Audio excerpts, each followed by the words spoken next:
Is it? All right, well, we'll leave this. I think it's recording. So, welcome. Hello? Hello. No. I was talking to you. I meant welcome to you. Oh, welcome to me. Hello. Well, we're definitely going to leave this. Yes. We'll lose about 80% of the people in the first 30 seconds. It'll be fine. So, thank you so much for taking the time to be guest number two in the Men in Recovery, celebrating National Recovery Month, 30 days of interviews of men in recovery. Thanks for having me. Beck Gee Cohen, everybody. The incomparable Beck Gee Cohen. Coming to you live from Boston. And so I start every interview or conversation the exact same way. What has been the greatest gift that recovery has given you towards being the man you've always wanted to be? Such a heavy question. Right? Right, totally. So I'm really excited to be a part of this, actually. And I think I've just been thinking a lot about it. And part of my recovery story is that, I suppressed my gender identity throughout my whole youth, and would drink really late at night and do drugs really late at night and think about, who I was and who I wasn't, who I was acting like and who I should be and who I am and all of these things, and getting deeper and deeper into my addiction. And what recovery gave to me was being able to be my authentic self, and to come out as trans and to come out as a trans guy. And and also, like, when you told me about this question, I was thinking, the men in my life, the guys in recovery, have embraced me like no other. And I'm so grateful for that. Like the cisgendered straight dudes who, in recovery, I think we learn how to embrace people that may not fit the mold, or the people, that we wouldn't normally hang out with, or that it just opens those doors. And I think that a lot of the guys in recovery have just like opened their arms to me, in my experience, have opened their arms to me and just have embraced me and taken me under their wing, and have just really been huge supporters of my transition. And I'm so grateful for that. So like recovery for me has been integral into to starting this transition, and then also being a person like in recovery and being connected with guys in recovery, have felt like some outside acceptance in a world that doesn't necessarily always accept me. So that's what I think. And being the, it's interesting because, saying like being the man in recovery that I want to be is like, is such a freeing and also scary thing to say. But it's also, just continuing to like live authentically. And I mean, I'm wearing an LA Dodger hat in Boston Red Sox territory. So, maybe a little stupid, but also being my authentic self, being from LA and rocking it as I can. Just, being who I am every single day, being honest and true, and trying to be that person every day is the only way I could be that is being in recovery. Because I wasn't like that when I was using. Well, the saying in recovery, one of the big sayings in recovery is to thine own self be true. And that for so many of us, it's not surprising to hear that you say that about men in recovery, right? Because through the process of recovery, we all get more honest about our confusion about who we are, for however that shows up, about our fear about being our truest selves. And so while it's not the same for anyone, it makes sense that level of compassion and understanding is more there, because culturally it's expected, culturally it's supported that we all show up warts and all, as they say, and in our own authentic journey as much as possible.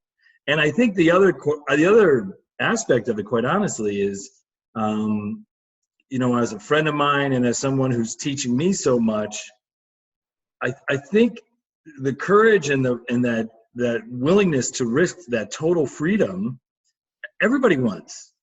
Right. You know, everybody wants. I mean, I don't know if you agree with this statement I make now. I make it at every I mean, because of you and what you've shown me, I talk about the transgender piece and just the much bigger gender piece in every talk I do. And what I always say, and I mean it with great respect, is that the transgender conversation is not just revolutionary and transformational for the trans community. If we really pay attention to it and open our hearts to it, it's transformation for everyone. Yeah. Because the message is truly about breaking out of all these false definitions of gender that cause so many people so much pain.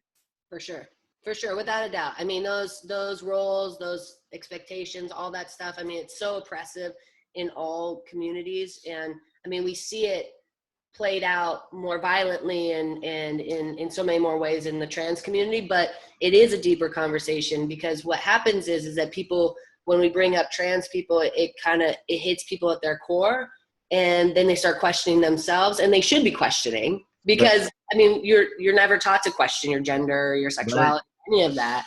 And so like when we start that conversation, you know, our eyes start to get open and we start seeing it everywhere, and it's really annoying. And like you and I, we have these conversations all the time. It's like, it's super annoying to be, you know, at times to just be in it all the time. But if we can have that conversation, we need to have it. We need to open up those doors, because I mean, I've talked to plenty of cisgender people who are, you know, we have this conversation and they're like, oh man, like that's so oppressive, like to me as well, like having to be that man, having to like, you know, always be this, that, and the other, you know. It's like, I don't want to be that, you know, and so it also gives freedom, but to step out of that is scary. And I mean, I'll say, like, when you talk about to thine own self be true, you know, I was 5 years sober when I came out, and like recovery, you know, helped me to like start that conversation. But like, I really had to do a lot of trauma work to actually get me through that. Like, I was ready to jump off a bridge because I wasn't ready to, you know, I kept suppressing that. And so I want to say, like, you know, too, like, yeah, recovery is a good starting, you know, first step to like becoming like the people that we're supposed to be. But like, there's more work and more work to be done. And I just am so grateful for the work that I did, like with regards to gender, with regards to my past trauma and all of that needs to be addressed in recovery. Yeah, no question. No question. No, so one, I want to make sure that, because sometimes it's misunderstood, you know, that piece that I just talked about, it's really that both and, right? Because there's no question the impact on the trans community. I mean, the violence that's happening right now in a society of people who are these are all trauma reactions. Right. So the idea that you're going to kill somebody or beat somebody because they're stepping outside, well, they're not stepping outside, but because they're just showing up authentically, right, is so scary. And it hits so many core things. And so that gratitude you feel about the work, I feel similarly. I mean, I wouldn't be able to have this conversation with you. I don't know if I would have been able to have this conversation with you long into my recovery because of my own discomfort. I mean, I think that's why I'm so passionate about men doing our work in gender. I mean, people think I'm always about reinforcing masculinity, but that's not the issue at all. It's really about looking at all the stuff we've got around how we've been forced to be men, and then being able to consciously really choose the man, the person that we really want to be. And I think that's the gift in this conversation. And it is a hard conversation. And I would love to turn it off. I'd love to be able to watch TV and just be like, whatever, you know. Nancy would actually enjoy watching something with me. I hear that. I think it's just something that we need to continue to address and to talk about. I mean, you and I had this conversation like, 2.5 years ago was the first time we sat down for sushi, and, you know, you started asking me the questions, you know, and I've even gone deeper into my own, you know, what that means, what safety means, what identity means, what being trans means, what being a man means is so different to me than to the next person and the next person. And also like, I get to live in this space where I've lived 30 plus years in another space, and I get to bring that with me into this life. And I feel blessed in that way that I get to have these conversations with these guys and maybe open them up to like what misogyny looks like, and what, what same thing, you can't say this stuff. You can't even think this stuff. Why are you thinking this stuff? What is it about you that, what are you so afraid of? And what you find out is that guys are really afraid. They're afraid of other guys seeing them as weak or less masculine or all of that stuff. And, but then I get to sit in conversation with them, and you get to sit in conversation with them and actually like open them up to their vulnerabilities. And I think the more work that we do in that way, the better people in recovery will be. And that's what recovery is all about, right? Is living authentically and with integrity. Right. Yesterday, Rob says, integrity was the word. I would say today, authenticity is the word. Boom. Yes. I'll have to do that. I'll have to make sure every one of these conversations has the word of the day. Yeah. And authenticity is absolutely it. It makes complete sense that authenticity would be the conversation with you. You model it so well, and it's imperfect. Authenticity is our own, like what's authentic for you is not necessarily authentic for me. And so only we at some level have that small, still, quiet voice that's guiding us toward our own authenticity. Yeah. And, I think it still unfolds for me. I know that both you and I are very passionate about this work and the trauma piece, right? And we would be remiss in National Recovery Month to say that still the message of trauma is, I think it shows up in two ways. And you tell me what you think about this. One, how I feel. I don't think you can do trauma-informed care if you're not looking at gender, right? So that's my own bias, as well as race, as well as class, as well as, all these other constructs that are so critical to how we experience trauma in our society. But in recovery, there's still, I think, so much fear around talking about trauma, or we talk about it in a very kind of perfunctory sort of way. Because the work that you and I are talking about, and of course your work's different than my work in many ways, you can't fake your way through that work. I mean, that is hard, deep work. And, I feel like 22 years I've been doing this deal of recovery. And I'd say the last 5 years have been some of the most intense and powerful, painful years. Yeah, no, totally. I believe all of that. I think that doing trauma work is something that you have to, you do have to be secure in your recovery. You have to it's like a parallel path, right? Where, you have to be able to lean on people, because some of the stuff that comes up is going to make you want to go use. And so you need that flow. But I also believe that you can't live a life of recovery and not do the trauma work. Right. There's no way. Not in years and years and years. Why do you think that the suicidality of someone with 20 something years of recovery, they haven't done that? They were unable to do that work, or they were afraid to, or they were told that, you can get that in the rooms, or whatever.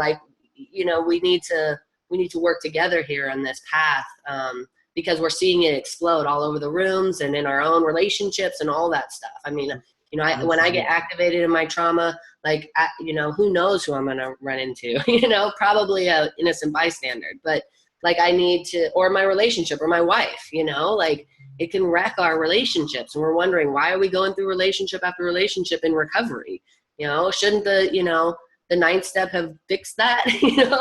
So we need to really embrace that trauma work, and it's scary, but I'm all for it. I'm a big believer, that. Yeah. Well, I think it's wonderful. I think it's so critical that this be part of the conversation for National Recovery Month. In these conversations, I like to have my guests have the last word. So before I do that, I just want to say, what do you think of my Gordon Gekko hairstyle? That's what Rob called it yesterday. He called it my Gordon Gekko hairstyle. I dig it. You like it? Yeah, I'm digging it. And this is not painted on, by the way. Not, no. It's a real deal. Still a little gray right here. Yeah, yeah. Anyways, so take us home. Take you home. You know, I would say stay sober, man. Just for the day. Like, seriously, don't pick up a drink. Use all those like little quips that like, you know, we use in recovery talk, but also like when it just keeps coming up, work on that trauma. Go find someone to work on it. Dig deep. Look at gender. Look at like what being a man means to you, and like all the falsehoods, that all the things in your head that just get wrapped up in it, and you'll find your authentic self there. You know, you will. So awesome. Thank you. Have a great weekend. You too. Bye. Bye.